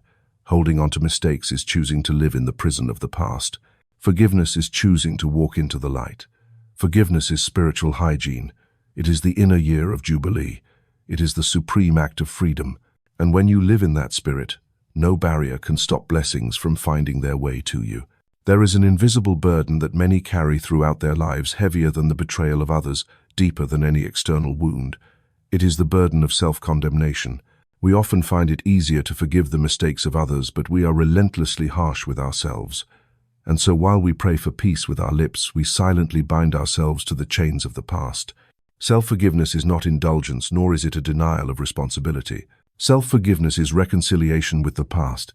It is returning to yourself the right to step into the present with light hands and a clear heart. How many times have you whispered, "If only I had done things differently"? How many nights have you replayed mistakes, missed opportunities, careless words, wrong decisions? These "if only" phrases are like needles piercing the same wound again and again. As time passes, the wound doesn't heal, it bleeds more because you haven't given it a chance to close.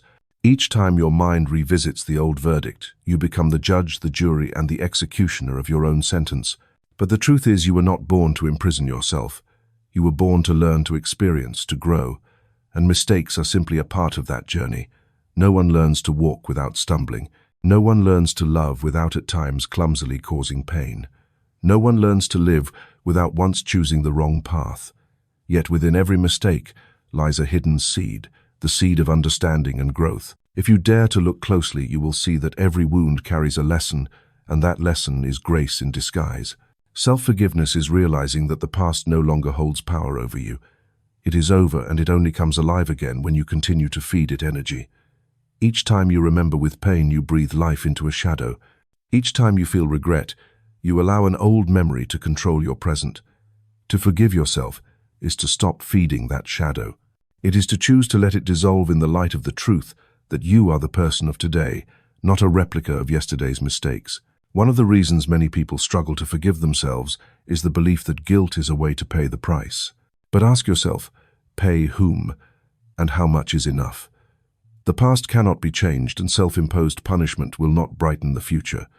All it does is prolong the darkness. Forgiving yourself does not mean avoiding responsibility. It means accepting it on a higher level, learning from the mistake, extracting the lesson, and moving forward with a liberated heart. One simple but effective method is to write down everything you still blame yourself for. No need to hide. Let every mistake, every painful memory surface. Then read it out loud and say, "I see you. I have learned from you. And now I let you go." Then tear up the paper as a symbol of cutting the ties that bind. The subconscious reacts strongly to symbolic actions like this, and you will feel part of the burden lift immediately.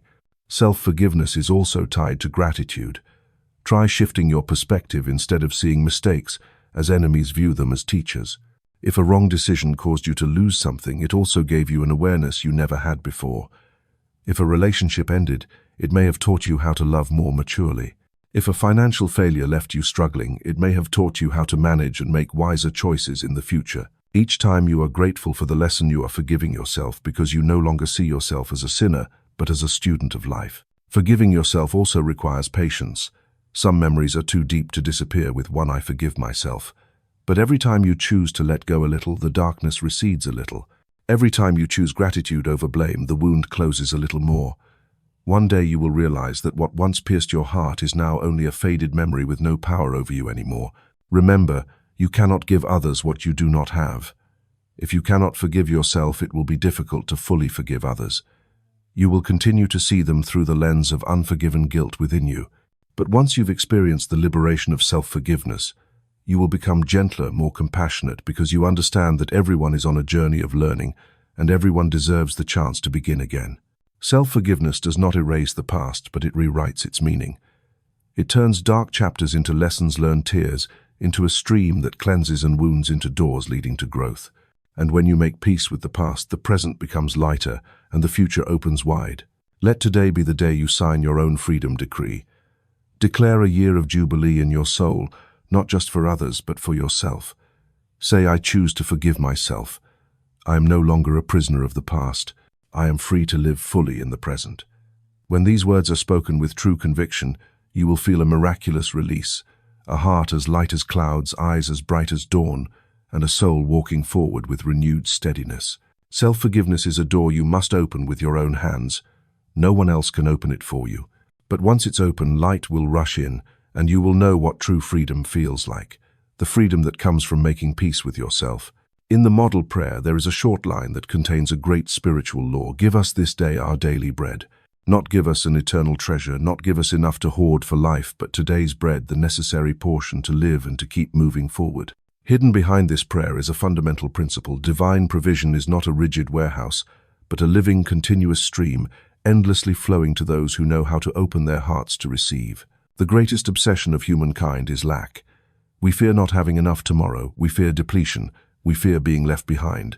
So we hoard, we cling tightly, we calculate. But the more we cling, the more suffocated the heart becomes, and the flow is blocked. The story of manna in the wilderness illustrates this perfectly. The Israelites were given just enough food each day, but those who tried to store it for the next day saw it rot and breed worms. The message is crystal clear. Life is sustained by faith and flow, not by fear and stockpiling. Divine provision is never lacking, but it can be blocked by consciousness. When your mind is filled with doubt, comparison, and dissatisfaction, you build walls that shut out the light. On the other hand, when you are grateful for the little you have, when you trust in divine support, the door opens, and you'll be surprised to see provision come from unexpected directions. Sometimes it's a new opportunity, sometimes a friend reaching out, sometimes a sudden flash of inspiration that changes everything. But the principle remains unchanged. Blessings do not come from where you try to control, they come from where you trust. Circulation is the key. Everything in this universe lives by circulation. Rivers flow, air moves, blood circulates. When a pathway is blocked, life halts. The same applies to money and to grace. Holding on tightly out of fear is like blocking an artery. It chokes the flow of life. But when you give with a heart of gratitude, you open the channel for the current to continue, and then it returns to you in greater abundance. That's why generous hearts tend to attract more blessings than those who measure and withhold. Many people misunderstand wealth. They think wealth is about accumulating as much as possible, about gripping tightly. But true wealth is the capacity to let the flow pass through you without obstruction. The truly wealthy are bright at ease, ready to give and ready to receive, because they know the source never runs dry. External possessions are merely reflections of this inner state. Sometimes divine provision shows up in the very small thing you already have. Like the woman who had only one jar of oil when she began to pour it out, the oil kept flowing until every container was full. Had she held back, thinking this is nothing, it won't matter, the miracle would never have happened. Flow begins with using the little you have with trust and gratitude. That is the spark that calls forth increase. Take a look at your life right now. You might say, I have nothing. But in truth, you have breath, you have something to begin with.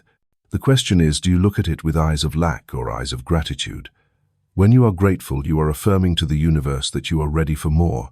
When you complain, you shut down the flow at the door, and the universe cannot fill an upside-down cup. To pray for provision is not to beg the heavens to drop something from a distant warehouse. Right prayer is adjusting your consciousness to align with the already existing flow. When you say, give us this day our daily bread, you are declaring your faith that today will be enough. Not tomorrow, not next year, but today. And when you truly rest in that faith, your mind relaxes, and that very relaxation opens the way for provision to arrive. Practicing circulation also shows in how you use resources. Every time you spend, instead of regretting, send a blessing with it.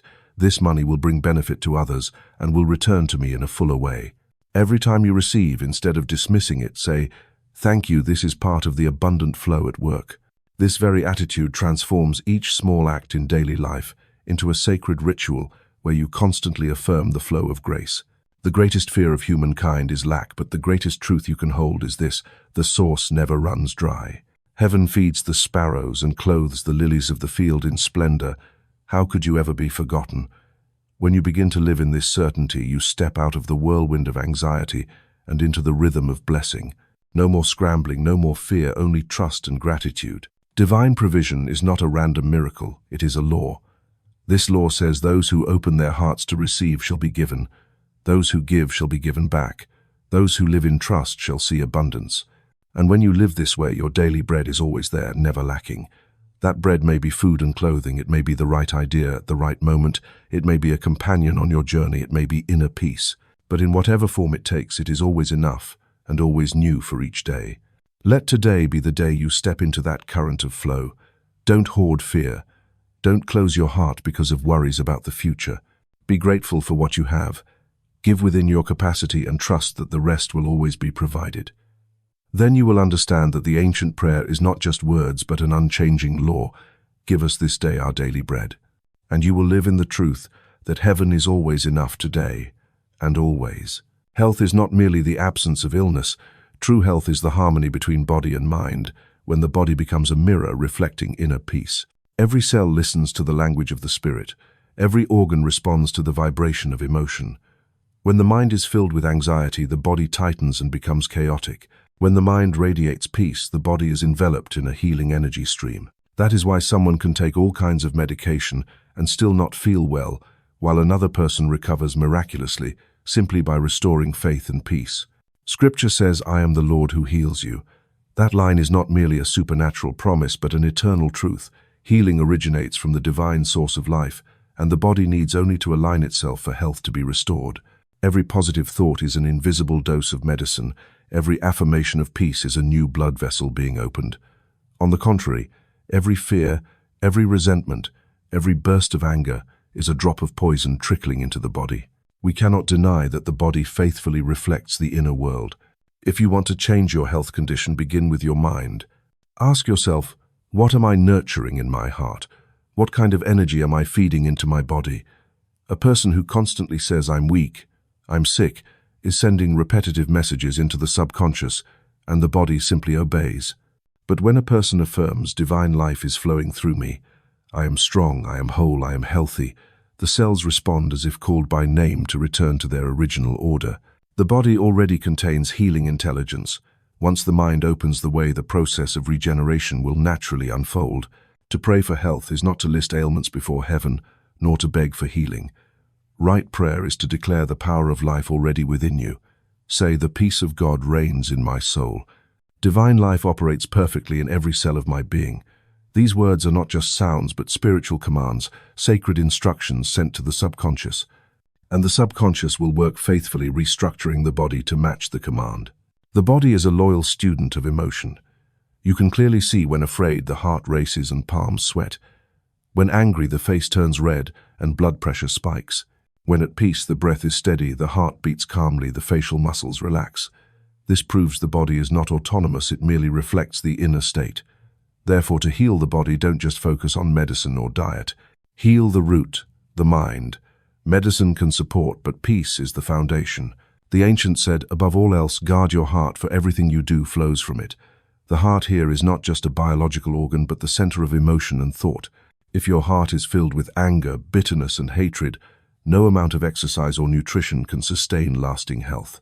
But if your heart overflows with peace, gratitude, and love, the body will naturally restore and maintain well-being. To nourish health, you must cultivate a spiritual habit called bathing in the Word. Spend a few minutes each day repeating healing affirmations. Say, "The divine source is my life. I am in rhythm with eternal strength. Every cell in me radiates with vibrant light." When you commit to these affirmations, they don't just touch your mind, they seep into your very flesh. Over time, you will feel fresh energy flowing through you. Health does not come from forcing the body to be different, but from giving it the conditions to fully express its innate wisdom. A seed, when planted in the right soil with proper water and light, sprouts. Naturally, you don't have to pull its leaves or force its growth. The body is the same. When the mind is at peace and emotions are purified, the divine life within you will take care of the rest. Do not let fear of illness become a belief. Many people damage their health not because of disease but because of the obsession with disease. They talk about it, think about it, read about it, and live in fear.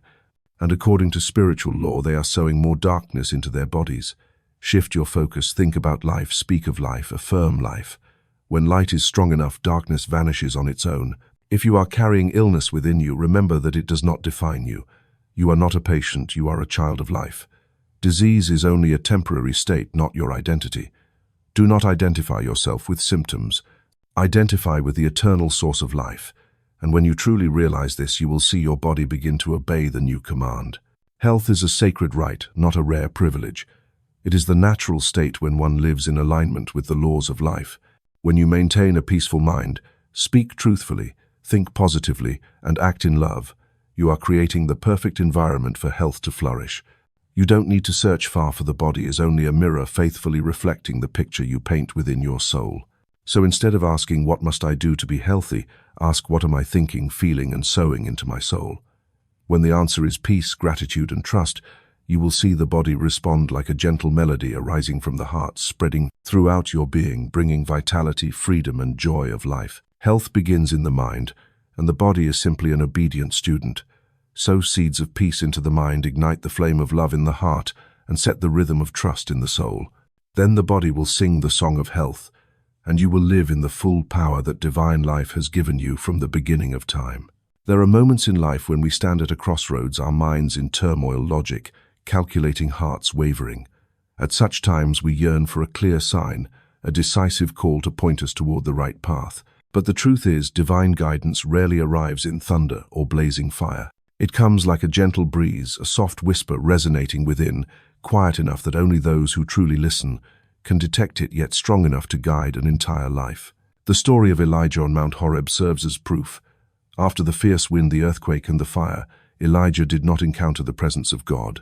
Only when all had settled in the stillness did he hear a gentle whisper, and he knew he was standing in the divine presence. This reminds us that inner guidance does not arise from the chaos of outer noise, but from the still space deep within the soul. We often miss that whisper because we're too accustomed to chasing noise advice from others, logical reasoning, or societal pressure. We assume that the more thoroughly we analyze, the closer we'll come to the answer. But over-analysis often leads us around the maze of our own making. The gentle whisper does not argue, does not insist, does not boast. It simply opens the way, flowing like a stream, and if we dare to trust it, it will lead us exactly where we need to be. What makes the whisper special is that it always carries the mark of peace. You can discern whether a prompting is true intuition or mere illusion by that one measure. If a thought brings peace to your heart, even if your logic hasn't caught up, it's often the right direction. If a choice unsettles you, even when it sounds reasonable, it's likely a warning to hold back. Peace is the signature of truth. To hear the whisper, one must practice the art of silence. Silence doesn't mean the absence of sound, it means the absence of mental agitation. A minute of deep breathing, closed eyes, and a mind centered inward is enough to calm the storm within. In that stillness, what belongs to intuition will rise. It might be a sudden idea, a flash of imagery, or simply a sense of rightness too subtle to explain. Inner guidance doesn't usually lay out the whole path. Often it illuminates just one step, but that step is enough to open the next. Like walking at night with a lamp in hand, the light doesn't show the entire road, but it reveals what's directly ahead. Trust and walk on, and the light will accompany you until dawn breaks.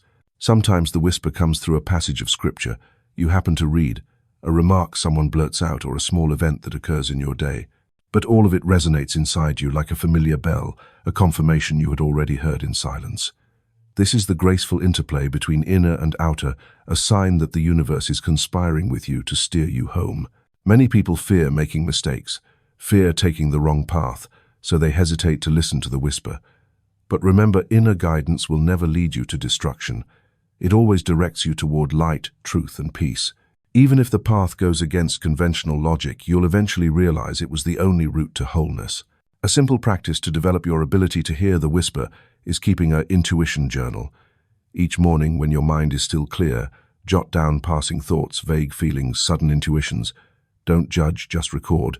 A few weeks later, looking back, you'll be surprised to see how many of those became reality or helped guide your decisions. This is how you learn to trust the quiet voice within. In daily life, train yourself to pause before making significant choices. Don't rush to decide while your heart is unsettled. Breathe release, and ask within which path brings peace. The answer may not come immediately, but if you're patient, it will arrive clear and steady. And when it does, be brave enough to follow, even if it means letting go of what you once clung to. The gentle whisper is a gift for all, not reserved for a select few. Anyone willing to listen can access that source of guidance. It is an ever-present reality waiting for us to return, to quiet ourselves, to open our hearts. And when you begin to live in rhythm with that whisper, life becomes lighter, decisions wiser, and the journey more free of detours. Don't expect to find it in noise, in argument, or in tension. Seek it in silence, in your breath, in the moments when you stop striving and allow life to lead. Then you will realize that you were never truly alone. There has always been a gentle whisper calling your name, inviting you to walk in peace. And in that moment you hear it, you will know you've touched the core of all guidance.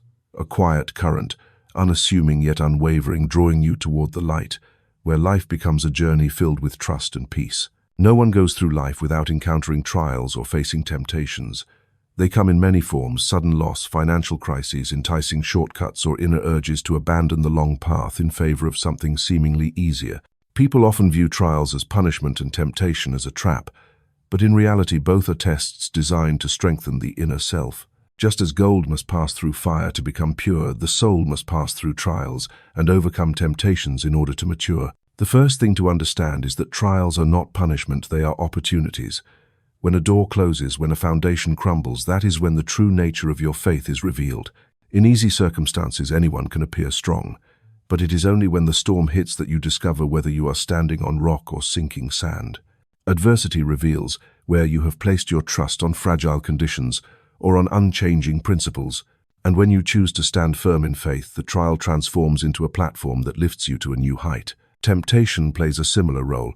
It does not come to destroy you, but to reveal what you truly desire. Temptation always offers a shortcut, something more dazzling but ultimately hollow. When you remain faithful and reject the easy path, you affirm your true nature. Like the one in the desert, who, though hungry, could turn stones into bread, chose not to, knowing that man shall not live by bread alone, but by every word that proceeds from the mouth of God. Temptation is not overcome through strained resistance, but by turning your gaze to a higher value, remaining loyal to your divine origin. Both trials and temptations ask the same question: what do you truly believe? When illness strikes, do you believe divine life is greater than symptoms? When scarcity surrounds you, do you believe that supply is never-ending? When shortcuts appear, do you believe that the path of integrity, though longer, will surely lead you to your destination? Faithfulness means choosing to believe in the truth even when circumstances scream the opposite. In the darkest moments, remember that seeds only sprout in the dark soil. Likewise, spiritual strength only rises through the darkness of trials. One may curse fate when suffering arrives, or one may see it as an opportunity to train faith. Attitude determines outcome. If you see adversity as an enemy, it will crush you. But if you see it as a teacher, it will shape you into a more radiant version of yourself. Temptation is subtler, for it often wears the mask of reason. It says, "Just this once, no one will know." It whispers, "This path is quicker, less painful." But temptation is truly a test of faithfulness. You are not judged for the presence of temptation, but by how you respond to it. Each time you reject a wrong path, even when it's easy, you lay a solid stone in the foundation of your life. And when those stones accumulate over the years, you build a stronghold no storm can topple. What matters is that you never walk through trials and temptations alone. In every situation, there is a quiet force walking with you. The question is whether you choose to turn inward and connect with it. When the burden feels too heavy, pause, breathe, and say, "I am not alone. There is a greater power upholding me." When temptation knocks, declare, "I don't need a cheap substitute. I already have true abundance." These affirmations are not slogans, they are keys that return your mind to balance. One helpful practice is to prepare a spiritual treasure chest for difficult days. Write down a few powerful affirmations such as, "Nothing can separate me from divine love. I emerge purified like gold. The peace within me is stronger than the chaos around me." Whenever trials or temptations arise, repeat these words until your mind regains its footing. This is not avoidance, it is choosing to stand in truth rather than give in to illusion. Remember that every trial will pass and every temptation will fade. Only faithfulness remains, and that faithfulness becomes your priceless spiritual inheritance. When you've stood firm many times, you no longer tremble in the face of adversity. You know that whatever comes is merely surface waves on the ocean, while deep down the sea remains calm. And that calm transforms you into a refuge for others, like a lighthouse unmoved in the storm. Trials and temptations are not to be feared, but embraced as essential parts of the journey.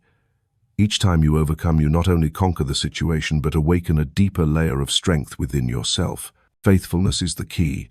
When you are faithful, you step out of the traps of illusion and draw closer to the truth. And when truth takes its rightful place, you will see that no trial can break you, no temptation can lead you astray.